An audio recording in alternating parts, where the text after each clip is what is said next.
जो आपका बाप है, पिता है जी। वो आपके पिता है, इसका क्या प्रमाण है? जी साइंस प्रूफ करती है। इसने प्रूव किया है कि राम सेतु 8 लाख साल पुराना है। तो जब बिना बनाए शर्ट नहीं बन सकती तो क्या बिना बनाया ये संसार बना होगा? यह तो मुझे गलत लगता है। आप गाय को माता नहीं मानते? नहीं, मैं मतलब उसको एनिमल मानता हूँ। कुत्ते को पिता मानते हो आप? हाँ? ठीक है। कुत्ते को पिता मैं नहीं मानता। हैं? मुझे नहीं लग रहा कि आप हिंदू हो, मिक्स ब्रीड है। ठीक नहीं, ठीक है। मिक्स ब्रीड लग रही है, ओरिजिनल नहीं है। डीएनए ठीक है। कुछ गड़बड़ है, कुछ भी ओरिजिनल पीस नहीं हो तुम। अपने पिता का भी अच्छे से पता लगाना कि कोई गड़बड़ तो नहीं हुआ बीच में system. Aniruddhacharya ji Maharaj, I don't know आजकल हर बाबा का अपने नाम के आगे महाराज लगाने का क्या चलन है, but that's for another video. तो अनिरुद्धाचार्य बाबा के जितने भी वीडियोस आपने देखे होंगे वो मेनली 2 कैटेगरीज में आते हैं। पहली कैटेगरी में तो आपको शॉर्ट फॉर्म वीडियोस देखने को मिलेंगे, रील्स, शॉर्ट्स जो कॉमेडी या मीम्स से भरपूर होते हैं, जिन्हें लोग हंसने के लिए देखते हैं प्रेडोमिनेटली। और दूसरी कैटेगरी है जिसमें बाबा जी या तो किसी पत्रकार से या किसी और से बहस कर रहे हैं किसी भी टॉपिक पर, या फिर अपने ही पंडाल में किसी से बहस कर रहे हैं किसी टॉपिक को लेकर। पर यहाँ पर जिस वीडियो की हम चर्चा कर रहे हैं वो इसीलिए कर रहे हैं कि उससे हम क्या क्या सीख सकते हैं। ये वीडियो है जिसमें एक प्रिंस नाम का लड़का है जिससे बाबा जी बैक एंड फोर्थ डिस्कशन कर रहे हैं, बातचीत कर रहे हैं। जो भी स्टैंडर्ड लॉजिकल फैलेसी आपने सुनी होगी वो यहाँ पर प्रेजेंट है। Motte and bailey, special pleading, strawman, false analogy, moving the goal post, सब एक ही कॉन्वर्सेशन में। और ये जो बाबा जी हैं ये हर जगह पर ये सेम तरीके की स्ट्रेटेजी यूज करते हैं। और आपके लिए सबसे बड़ा टेक अवे मैसेज ये होगा कि जब अगली बार आप इस तरह का कोई डिबेट या डिस्कशन देखें या कोई आपसे इस तरह की बातचीत करे, चाहे वो कोई बाबा जी हो, कोई गुरु जी हो या कोई और भी हो, आप तुरंत उसको पहचान लोगे और शायद बेटर प्रिपेयर्ड रहोगे। सबसे पहले पूरी कॉन्वर्सेशन का स्ट्रक्चर समझ लेते हैं। ये जो बाबा है वो कभी भी एक पॉइंट पर नहीं ठहरता। प्रिंस जो नाम है उस व्यक्ति का जो बार बार सवाल कर रहा है, जैसे ही वो एक कोई जेन्युइन सवाल उठाता है, बाबा जी का तुरंत कोई अगला अनरिलेटेड सवाल आ जाता है। अच्छा ये बताओ, जो आपका बाप है, पिता है जी। वो आपके पिता है, इसका क्या प्रमाण है? आप ये बताओ, आपको इंग्लिश का अखबार दे दिया जाए, आप पढ़ लोगे? जी। और उर्दू का दे दिया जाए? जी नहीं पढ़ पाऊंगा। आपने शर्ट पहनी है जी। इसे किसी ने बनाया है कि बिना बनाए बन गई? तो जब बिना बनाए शर्ट नहीं बन सकती तो क्या बिना बनाया ये संसार बना होगा? और ये सब होता है बिना पहले वाले सवाल का पूरा जवाब दिए हुए। इसको कहते हैं गिश गैलप, जो अधिकतर धार्मिक गुरु, बाबा, मौलाना, मौलवी, पादरी ये सब यूज करते हैं और पॉलिटिशियंस भी यूज करते हैं। इतनी तेजी से इतने सारे वीक आर्गुमेंट एक के बाद एक फेंको कि ओपोनेंट के पास किसी एक को प्रॉपरली रिफ्यूट करने का टाइम ही ना हो। ये अक्सर न्यूज डिबेट्स जो आती हैं, गोदी मीडिया डिबेट्स जो आती हैं, उसमें आपने देखा होगा कि जिसमें कोई धर्म गुरु या कोई पॉलिटिशियन इसको जबरदस्त तरीके से यूज करता है, अपनी आवाज को बढ़ाकर बार बार कोई आर्गुमेंट फेंकता रहता है। ये एक्चुअली डिबेट जीतने का तरीका नहीं होता, ये ऑडियंस को या सामने वाले को ओवरवेल्म करने का एक तरीका होता है। अब जब सामने वाला कोई जेन्युइन सवाल उठाता है, जैसे कि अगर सब कुछ भगवान की मर्जी से चल रहा है तो चोरी करने वाले को जेल क्यों भेजते हो, तो इसका कोई जवाब नहीं दिया जाता, सामने से इंसल्ट फेंक के मारी जाती है। मुझे नहीं लग रहा कि आप हिंदू हो, मिक्स ब्रीड है, ओरिजिनल नहीं है, डीएनए कुछ गड़बड़ है। ये कोई काउंटर आर्ग्यूमेंट नहीं है, ये सिर्फ ह्यूमिलेट करके चुप कराने का स्ट्रेटेजी है। ये दोनों चीजें अपने दिमाग में रखिएगा क्योंकि पूरे वीडियो में इस बाबा की तरफ से यही चीज आपको बार बार देखने को मिलेगा। समय से सूर्योदय हो रहा है, समय से सूर्यास्त हो रहा है, तो कोई तो है इस व्यवस्था को संचालित करने वाला, उसी का नाम भगवान है। कोई एक शक्ति हो सकती है, कोई एक ऑर्गेनाइजिंग प्रिंसिपल हो सकता है यूनिवर्स का, जो एक वेग बट डिफेंसिबल क्लेम है। लेकिन देखिए आगे क्या होता है। तो सर मतलब आप नेचर को भगवान बोल देते हैं?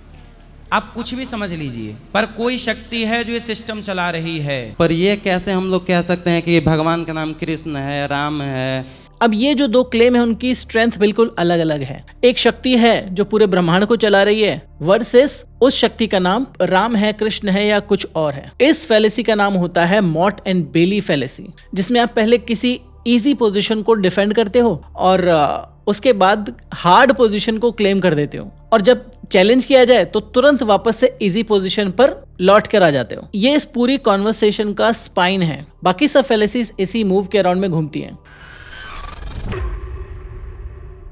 आपने शर्ट पहनी है जी। इसे किसी ने बनाया है कि बिना बनाए बन गई? जी बन गया है, बनाया है किसी ने।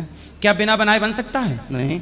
तो जब बिना बनाए शर्ट नहीं बन सकती तो क्या बिना बनाया ये संसार बना होगा? सर, तो आप फिर- बिना बनाए बने हैं। इसे कहते हैं क्लासिक वॉच मेकर एनालॉजी। बहुत पुरानी और बहुत पॉपुलर एनालॉजी है क्योंकि ये सरफेस पर कन्विंसिंग लगता है, जिसको हमने देखा था जावेद अख्तर वर्सेस मुफ्ती शमाइल नदवी वाली डिबेट में भी। लेकिन प्रॉब्लम वहीं के वहीं है कि शर्ट और यूनिवर्स में सिमिलरिटी से ज्यादा डिफरेंसेस है, डिस एनालॉजी है। शर्ट, जब भी आप किसी शर्ट को देखते हो तो वो एक ऑब्जर्व्ड बाउंडेड प्रोसेस का प्रोडक्ट है। हम लिटरली देख सकते हैं कि शर्ट बनती कैसे है, फैक्ट्री में बनती है, मशीन पे बनती है, इंसानों के हाथ से बनती है। लेकिन यूनिवर्स के बनने का ऐसा कोई ऑब्जर्व्ड प्रोसेस एग्जिस्ट नहीं करता जिसको हम देख सकें या ऑब्जर्व कर सकें। कॉम्प्लेक्सिटी देखकर डिजाइन अज्यूम करना तभी तक वैलिड है जब आप इंडिपेंडेंटली दिखा सकें कि ये जो कॉम्प्लेक्सिटी है वो सिर्फ डिजाइन से आ सकती है। इवोल्यूशनरी बायोलॉजी में हम बार बार देखते हैं कि कॉम्प्लेक्सिटी बिना किसी डिजाइनर के भी आ सकती है और आती है। नेचर में हम देखते हैं, हम अलग अलग सेलुलर स्ट्रक्चर देखते हैं, मॉलिक्यूलर स्ट्रक्चर देखते हैं, क्रिस्टल स्ट्रक्चर देखते हैं,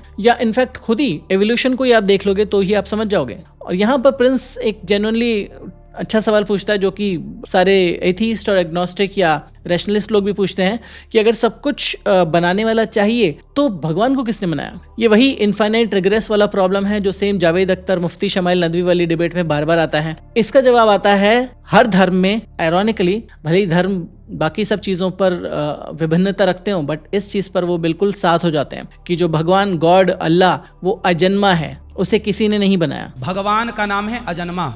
भगवान सबको बनाते हैं, तो सर- यही तो मैन पावर है। भगवान सबको बनाते हैं। भगवान ब्रह्मांड निकाया निर्मित माया रोम रोम प्रतिवेद कहें। तो भगवान सबको बनाते हैं, भगवान स्वयं हैं। तो सर ऐसा भी तो हो सकता है कि ब्रह्मांड ही खुद से बन गया हो।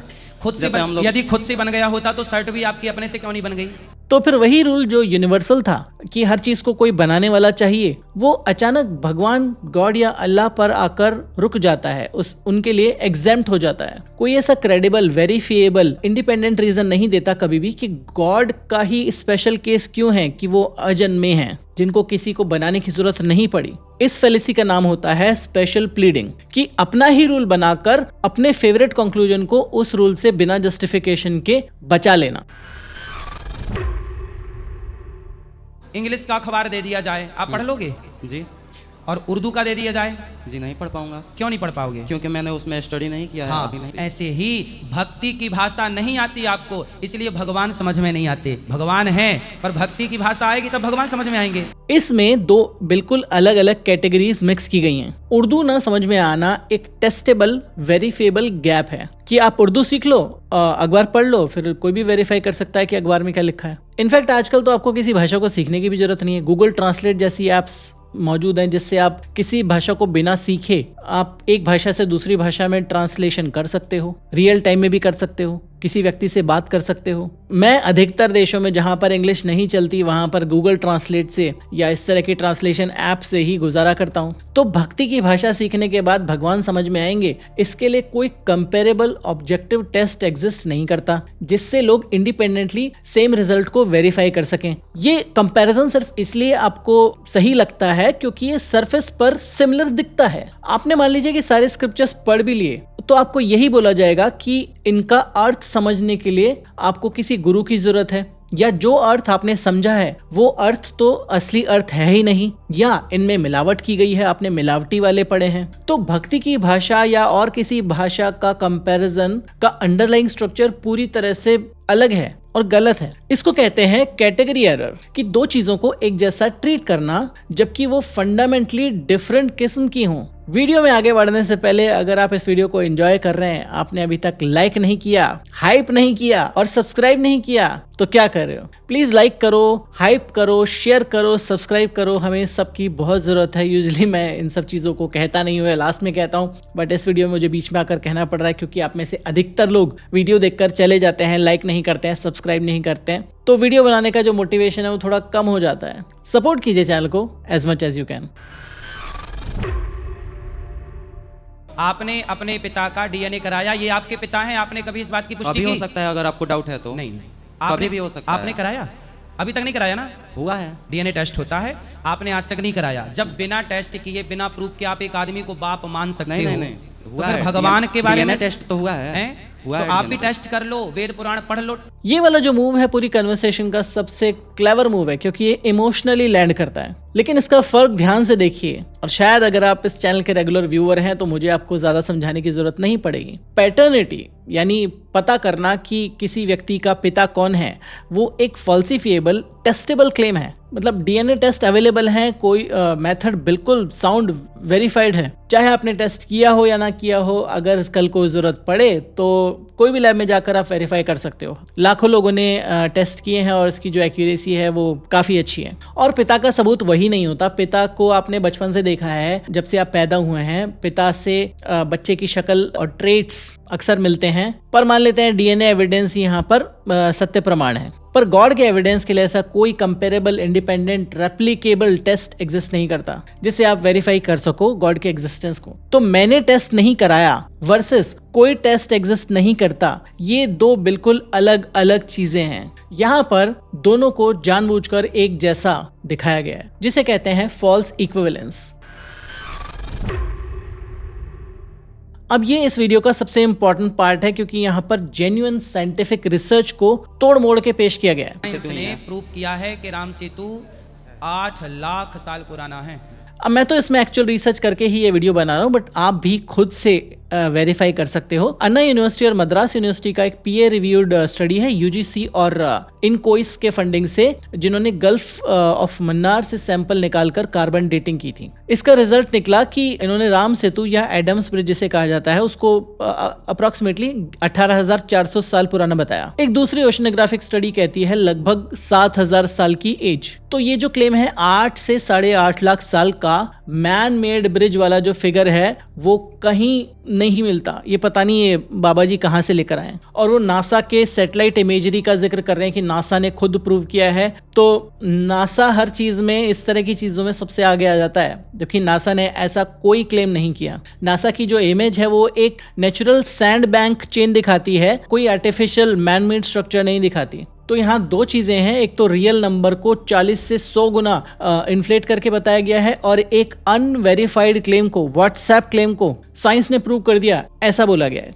अब तक के जितने भी एविडेंस हैं वो राम सेतु या एडम्स ब्रिज को मैन मेड नहीं मानते, उसको एक नेचुरल स्ट्रक्चर मानते हैं। साइंस ने अप्रूव किया है कि पानी के अंदर द्वारिका है। ये मोदी जी भी गए थे पानी के अंदर पूजा करने। वैज्ञानिक फैक्ट बोल रहा हूं मैं, अपने मन से नहीं बोल रहा हूं। ये पार्ट इंटरेस्टिंग है क्योंकि यहाँ पर एक रियल फाइंडिंग है जिसके बारे में हमने अपने पुराने वीडियोस में बात की थी। NIO यानी कि नेशनल इंस्टीट्यूट ऑफ ओशनोग्राफी का मरीन ओशनोलॉजिस्ट ने जेन्युइनली गुजरात के कोस्ट पर एक dressed stone blocks, semi circular structure और 120 से ज्यादा स्टोन एंकर्स ढूंढ निकाले। लेकिन ये फाइंडिंग्स जो है वो प्रूव करती हैं कि वहां पर एक एंशिएंट सिटी थी, लेकिन ये कृष्ण भगवान की डिवाइन सिटी थी। इसके होने का कोई लिटरल डायरेक्ट प्रूफ हमें नहीं मिलता। अब रियल आर्कियोलॉजिकल एविडेंस को साइंस ने प्रूव कर दिया भगवान के एग्जिस्टेंस को, ऐसा बोलना गलत है। जो यहाँ पर बाबा जी ये गलती कर रहे हैं, इसे कहते हैं ओवर क्लेमिंग। और ये मेरे हिसाब से मिस इन्फॉर्मेशन का सबसे डेंजरस एस्पेक्ट है, क्योंकि ये बिल्कुल झूठ नहीं होता, इसमें कुछ सच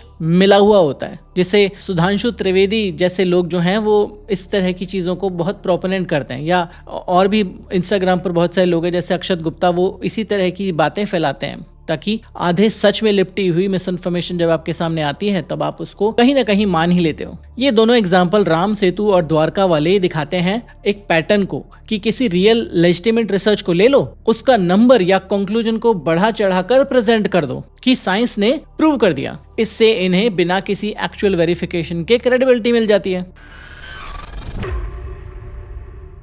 विज्ञान तो ये कहता है कि आपके पूर्वज बंदर हैं। जी, तो आप बंदर की संतान हो। जी, आप बंदर की संतान हो। इस बात को, ये जो बंदर वाला आर्गुमेंट है, इसको इतनी बार डिबंक किया जा चुका है, मैंने खुद इतनी बार किया है कि मेरे को लग रहा है कि कितनी बार इसका जवाब देना पड़ेगा। ये एवोल्यूशन का सबसे बड़ा स्ट्रॉमैन है। हर क्रिएशनिस्ट हर डिबेट में ये दुनिया भर में आपको बोलता हुआ मिलेगा। फिर से बता देता हूँ कि थ्योरी ऑफ एवोल्यूशन ये नहीं कहती कि ह्यूमन आज के मॉडर्न मंकी से डिसेंट हुए हैं। ये कहती है कि ह्यूमंस और मॉडर्न एप्स एक कॉमन एंसेस्टर शेयर करते हैं। ये उतना ही गलत स्टेटमेंट है जैसे कह देना कि अगर तुम अपने कजन से रिलेटेड हो तो तुम्हारा कजन तुम्हारा बाप क्यों नहीं है। कोई सेंस है इस बात में। और फिर एक दूसरा मूव आता है, और वैज्ञानिक तो कह रहे हैं कि 8 लाख साल पुराना राम सेतु है।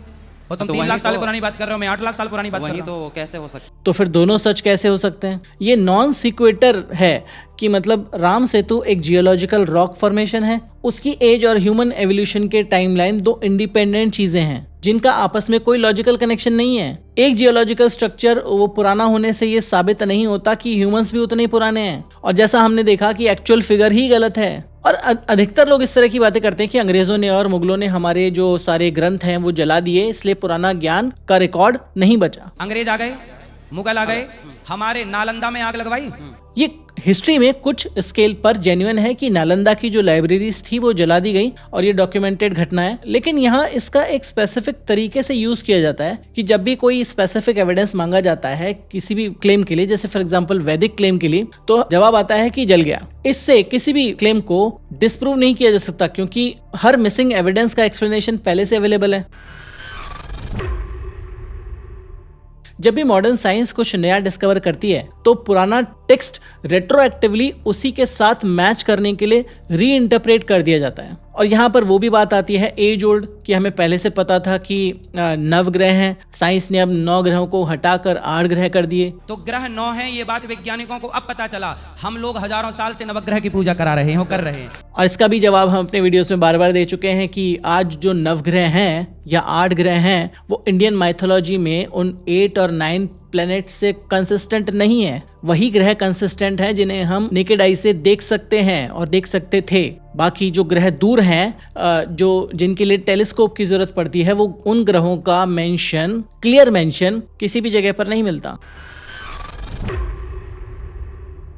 जो भी होता है इस धरती पे बिना भगवान की मर्जी का पत्ता भी नहीं हिल सकता। हाँ, तो हम लड़ कैसे गए? फिर चोर चोरी करता है तो भगवान की मर्जी है क्या? तो आप बलात्कार बताएंगे। कर रहा है तो भगवान की मर्जी है क्या? तो वो तो आप बताएंगे, क्योंकि भगवत गीता में लिखा है। क्योंकि भगवान ने आपको बुद्धि दे रखी है। अब बुद्धि है तो इसलिए आप तो- यदि चोरी करोगे तो उसके जिम्मेदार आप होंगे कि भगवान? तो बुद्धि भी उत्तर तो दो। भगवान ने ही आपने तो बोला कि वो मतलब इसलिए वो आप- बुद्धि भी तो भगवान ने ही बनाई तो है। भगवान ने बुद्धि देके आपको स्वतंत्र कर दिया, नहीं, आप अपने डिसीजन ले सकते हैं। तो इसमें भगवान decisions- का दोष नहीं है ना बेटा। अब ये जो दो स्टेटमेंट हैं, अगर आपने थोड़ा सा भी कॉमन सेंस है तो आप जान गए होंगे कि ये दोनों स्टेटमेंट साथ में नहीं चल सकते। अगर सब कुछ प्री डिटरमाइंड है, जैसा पहला क्लेम है कि सब कुछ भगवान की मर्जी से हो रहा है, कोई भी पत्ता भगवान की मर्जी के बिना भी नहीं हिल सकता, तो फिर हमारे पास फ्री विल नहीं होनी चाहिए। या फिर दूसरी पोजीशन है कि इंसान के पास सच में जेन्युइनली फ्री विल है। अब ये क्लासिक थियोडेसी प्रॉब्लम है कि अगर भगवान सब कंट्रोल कर रहे हैं तो वो ईविल के लिए कौन रिस्पॉन्सिबल है, और इसे रिजॉल्व करने की जगह पर जो भी आंसर उस मोमेंट में कन्वीनियंट होता है वो दे दिया जाता है कि आपकी पाप कर्म के लिए आप ही रिस्पॉन्सिबल हो। तो ये दोनों चीजें एक साथ में चलाने की कोशिश की जाती हैं, जबकि दोनों चीजें एक दूसरे को कॉन्ट्राडिक्ट करती हैं।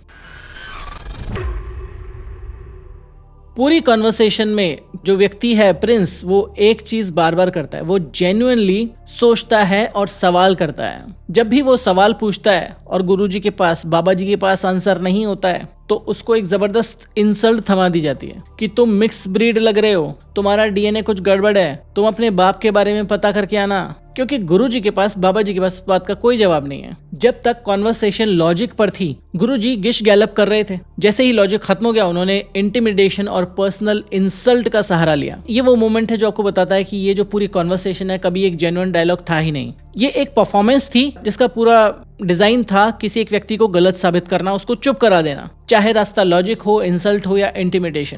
तो अगर आप वीडियो में अभी तक बने हुए हैं, आपने पूरा वीडियो ध्यान से देखा है, तो आपको पता चल गया होगा कितनी सारी लॉजिकल फैलेसीज ये बाबा और इस तरह के और बाबा और पॉलिटिशियन फेंक कर मारते हैं लोगों पर। तो यहाँ पर जो कॉन्वर्सेशन थी वो मॉट एंड बेली से शुरू हुई, मिस रिप्रेजेंटेड साइंस के थ्रू आपके पास आई और एंड में सीधा पर्सनल अटैक तक चली गई। ये एक पैटर्न है जो बार बार रिपीट होता है। अब जब आप अनिरुद्धाचार्य का कोई भी डिबेट देखेंगे तो आपको समझ में आ जाएगा। पर मेन मुद्दे की बात है कि ये सब किया क्यों जाता है, क्योंकि ये कोई रिलीजियस कॉन्वर्सेशन नहीं होती है। इसके पीछे एक पूरा बिजनेस चलता है, और वो बिजनेस कैसे बनाया गया, कौन से साइकोलॉजिकल ट्रिक्स ये बाबा यूज कर रहा है, और चैरिटी के नाम पर क्या हो रहा है, ये सब हम देखेंगे इस वीडियो के पार्ट 2 में। वो वीडियो में मैं जल्दी बनाने की कोशिश करूंगा, तो अगर आपने ये वीडियो देखा है तो वो वीडियो भी जरूर देखिएगा। होपफुली आपको ये वीडियो पसंद आया। इस तरह के वीडियोस हम बनाते रहते हैं। सब्सक्राइब जरूर कर लीजिएगा, लाइक कीजिएगा, शेयर कीजिएगा, और इस तरह के और वीडियोस देखना चाहते हैं तो यहाँ पर क्लिक करके देख सकते हैं। मिलूंगा एक और वीडियो में, तब तक अपना ध्यान रखें एंड बी लॉजिकल।